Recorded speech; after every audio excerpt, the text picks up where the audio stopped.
வணக்க மக்களே, ration card இருந்தா மட்டும் போதாது, இதை முடிக்கணும், இல்லைன்னா பெயரே இருக்காது. அதாவது ரேஷன் கார்டு வைத்திருக்கும் அனைத்து குடும்பங்களும் இந்த விதிமுறையை பின்பற்ற வேண்டும். இல்லாவிட்டால் ரேஷன் கார்டில் பெயர்கள் நீக்கப்படும். ஏன் நீக்கப்படுறாங்க, எதுக்காக நீக்கப்படுறாங்க அப்படிங்கிறத தெரிஞ்சுக்கிறதுக்கு முன்னாடி இந்த ஒரு வீடியோவை லைக் மட்டும் பண்ணிக்கங்க. நீங்க கொடுக்குற ஒவ்வொரு லைக்கும் எங்களுக்கு அடுத்தடுத்த வீடியோக்கள் பண்றதுக்கு ரொம்பவே மோட்டிவேஷனலா இருக்கும். தொடர்ந்து கவர்மெண்ட்டுடைய நலத்திட்டங்கள் பற்றிய தகவல்களை உடனுக்குடன் குயிக் அப்டேட்டாக கொடுத்துட்டு வரும். எல்லா தகவலுமே கண்டிப்பாக உங்களுக்கு பயனுள்ளதாக இருக்கும். மறக்காமல் எங்களுக்கு சப்போர்ட் பண்ணுங்கள். நீங்கள் சப்போர்ட் பண்ணுறதுக்கு ரொம்ப பெருசாக ஒன்றும் பண்ண வேண்டாம். இந்த ஒரு வீடியோக்கு லைக்காவது பண்ணுங்கள். வாங்க வீடியோக்குள்ளே போகலாம். அதாவது ரேஷன் கார்டு வைத்திருக்கும் மக்களுக்கு மிக முக்கியமான அறிவிப்பு வந்துள்ளது. இந்த அப்டேட்டை முடிக்காவிட்டால் பெரிய ஆபத்து. ரேஷன் திட்டத்தில் எதுவுமே கிடைக்காது என்ற தகவல் வெளியாகி உள்ளது. நம் நாட்டில் இன்னமும் ஒருவேளை உணவு கூட இல்லாத மக்கள் இருக்கின்றனர். அவர்களுக்கு உணவு வழங்குவதற்காக அரசு தரப்பிலிருந்து ரேஷன் திட்டம் செயல்படுத்தப்பட்டு வருகிறது. இந்திய அரசின் தேசிய உணவு பாதுகாப்பு திட்டத்தின் கீழ் குறைந்த விலையில் இலவச ரேஷன் பொருட்கள் வழங்கப்படுகின்றன. அதாவது அரசின் இந்த சலுகைகளை பெற ரேஷன் கார்டு வைத்திருப்பது அவசியம். ரேஷன் கார்டு இல்லாதவர்களுக்கு எதுவுமே கிடைக்காது. ரேஷன் கார்டு வைத்திருப்பவர்கள் ரேஷன் திட்டம் தொடர்பான விதிமுறைகளை கட்டாயம் பின்பற்ற வேண்டும். அப்போதுதான் ரேஷன் உதவிகளை தொடர்ந்து பெற முடியும். எனவே நீங்களும் ஒரு ரேஷன் கார்டுதாரராக இருந்தால் இந்த வேலையை விரைவில் செய்து முடிப்பது நல்லது. இல்லையென்றால் உங்களுக்கு கிடைக்கும் சலுகைகள் நின்று போகலாம். ரேஷன் கார்டில் உங்கள் பெயர் நீக்கப்படாமல் இருக்க இந்த ஒரு அப்டேட்டை உடனே முடித்து விடுங்கள். ரேஷன் கார்டு தொடர்பாக மத்திய அரசு கடுமையான விதிமுறைகளை அமல்படுத்தி உள்ளது. புதிய வழிகாட்டுதல்களின்படி இதுவரை KYC சரிபார்ப்பு செய்யாத ரேஷன் கார்டுதாரர்களின் பெயர்கள் ரேஷன் கார்டுகளில் இருந்து நீக்கப்படும். ரேஷன் திட்டத்தின் நன்மைகள் சரியான பயனாளிகளுக்கு மட்டுமே சென்றடைய வேண்டும் என்பதற்காகவே இந்த விதிமுறை. ரேஷன் கார்டில் நடக்கும் மோசடிகளை தவிர்க்கவே இந்த விதிமுறையை அரசு கட்டாயமாக்கி உள்ளது. ரேஷன் கார்டின் அனைத்து பயனாளிகளும் இந்த அப்டேட்டை முடிப்பது கட்டாயமாக்கப்பட்டு உள்ளது. எனவே நீங்கள் இன்னும் KYC சரிபார்ப்பு செயல்முறையை முடிக்கவில்லை என்றால் விரைவில் செய்து முடிக்கவும். இல்லையென்றால் ரேஷன் திட்டத்தின் கீழ் உங்கள் பெயர் நீக்கப்படும். பெயர் நீக்கம் செய்யப்பட்டால் ரேஷன் திட்டத்தில் இருந்து எந்த உதவியையும் பெற முடியாது. ரேஷன் கார்டில் KYC சரிபார்ப்பை முடிக்க முதலில் உங்களுக்கு அருகிலுள்ள ரேஷன் டீலர் அல்லது பொது சேவை மையத்திற்கு செல்லுங்கள். அங்கு நீங்கள் ஆதார் கார்டு மூலம் உங்கள் பயோமெட்ரிக் சரிபார்ப்பை முடிக்க வேண்டும். பல மாநிலங்களில் ஆன்லைன் போர்ட்டலில் KYC சரிபார்ப்புக்கான விருப்பம் இருக்கும். அதாவது அதை பயன்படுத்தி நீங்கள் மொபைல் அல்லது கணினி மூலம் லாகின் செய்து ஆதார் எண்ணை உள்ளிட்டு OTP மூலம் உங்களுடைய KYC சரிபார்ப்பை முடிக்கலாம். கைரேகை அல்லது OTP சரிபார்ப்பின் சிக்கல்களை எதிர்கொள்ளும் பயனாளிகள் ரேஷன் கடைக்கு நேரடியாக சென்று இந்த ஒரு வேலையை எளிதாக செய்யலாம். KYC முடித்த பின்னரே ரேஷன் கார்டில் உள்ள வசதிகளை நீங்கள் முழுமையாக பெற முடியும். KYC சரிபார்ப்புக்கான கடைசி தேதி 2026 ஜூன் மாதம் 30ஆம் தேதி என்று நிர்ணயம் செய்யப்பட்டுள்ளது. அதற்குள் இந்த அப்டேட்டை முடிப்பது நல்லது. இந்த ஒரு அதிரடி அறிவிப்பானது அனைத்து ரேஷன் கார்டுதாரர்களுக்கும் பொருந்தும். அதாவது இந்த உத்தரவானது மத்திய அரசிடம் இருந்து நேரடியாக வந்துள்ளது.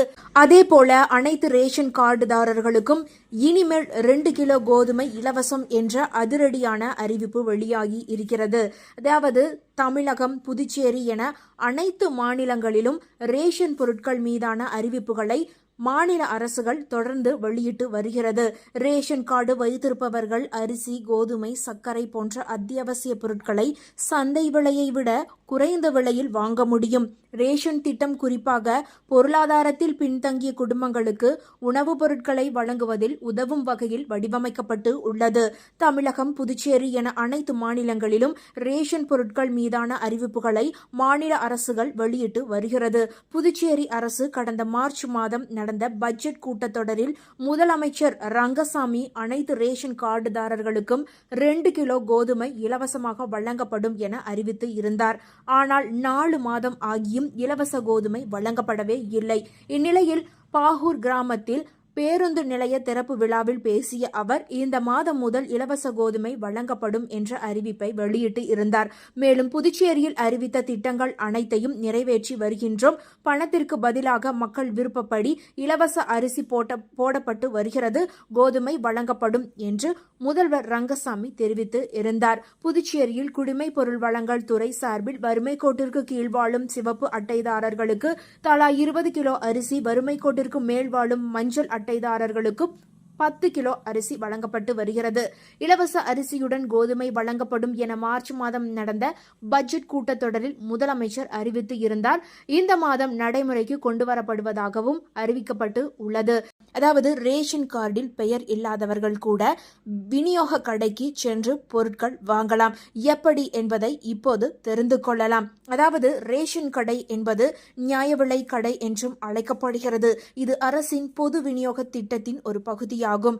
ஏழை மற்றும் நடுத்தர மக்களுக்கு அத்தியாவசிய பொருட்களை குறைந்த விலையில் வழங்குவதே இதன் முக்கிய நோக்கமாக இருக்கிறது. மாதம் ஒரு முறை அரிசி, பருப்பு, எண்ணெய், சர்க்கரை உள்ளிட்ட அத்தியாவசிய உணவுப் பொருட்கள் வழங்கப்பட்டு வருகிறது.